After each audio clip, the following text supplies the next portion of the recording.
একই রোদ একই আবহাওয়া, কিন্তু আপনার কি মনে হচ্ছে অন্য সবার চেয়ে আপনারই বেশি গরম লাগছে? গরমের দিন গরম লাগাটাই স্বাভাবিক, কিন্তু আশেপাশের মানুষের তুলনায় আপনি যদি অস্বাভাবিক রকম বেশি গরম অনুভব করেন, তাহলে বিষয়টি অবহেলা করা সঠিক নয়। কারণ এর পেছনে থাকতে পারে খাবার, মানসিক চাপ, হরমোনের পরিবর্তন, বিভিন্ন রোগ কিংবা ঔষধের পার্শ্ব প্রতিক্রিয়া। প্রথমেই নজর দিন আপনার দৈনন্দিন অভ্যাসে। চা, কফি কিংবা অ্যালকোহল শরীরে গরমের অনুভূতি বাড়াতে পারে। একইভাবে অতিরিক্ত ঝাল বা মশলা দেওয়া খাবার খেলেও আপনার বেশি গরম লাগতে পারে। তাই গরমের সময়ে এসব খাবার ও পানীয় গ্রহণের পরিমাণ কমিয়ে দেখুন। করোনা বা যে কোনো ভাইরাসের এগেইনস্টে ফাইট মানি ব্যাকট্রলের লেফট রাইট। আরেকটি কারণ হতে পারে মানসিক চাপ। অতিরিক্ত স্ট্রেসে শরীরে নানা ধরনের পরিবর্তন হয়। এতে গরম লাগার পাশাপাশি অতিরিক্ত ঘাম, মাথা ব্যথা কিংবা অস্বস্তিও হতে পারে। তাই নিজের মানসিক চাপের দিকেও নজর দিন। অযথা তুলনা বা প্রতিযোগিতা থেকে নিজেকে দূরে রাখুন এবং মানসিক প্রশান্তির জন্য সময় বের করুন।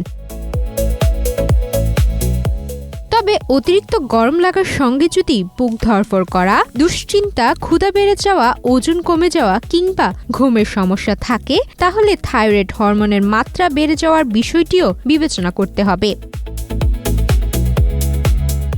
নারীদের ক্ষেত্রে মাসিক শুরুর আগের কয়েকদিন, গর্ভাবস্থা, মেনোপজের আগের সময় এবং মেনোপজের সময় হঠাৎ করে শরীরে অতিরিক্ত গরম লাগতে পারে।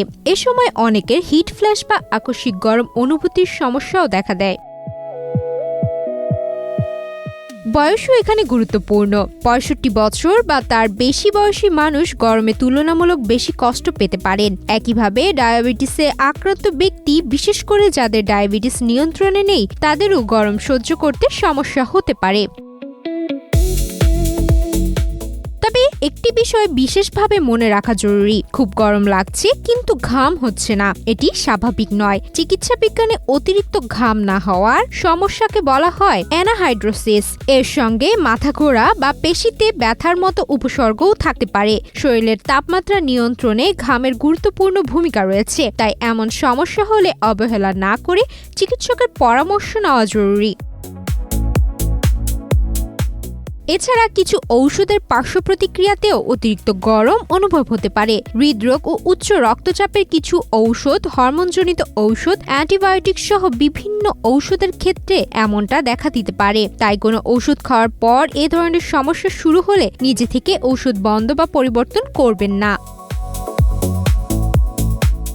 তাহলে গরমে বেশি কষ্ট হলে কি করবেন? পানি পান করুন, হালকা ও আরামদায়ক পোশাক পরুন, অতিরিক্ত ঝাল খাবার ও ক্যাফেইন কমান এবং শরীরের উপসর্গগুলো খেয়াল করুন। আর যদি অন্যদের তুলনায় অস্বাভাবিক বেশি গরম লাগে, বারবার এমন হয় কিংবা এর সঙ্গে বুক ধড়ফড়, ওজন কমে যাওয়া, মাথা ঘোরা, অস্বাভাবিক ঘাম বা ঘাম না হওয়ার মতো উপসর্গ থাকে, তাহলে চিকিৎসকের পরামর্শ নিন।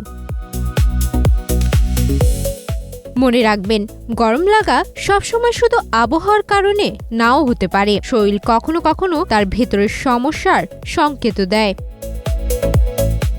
সুমাইয়া মিতু, বাংলাদেশ প্রতিদিন।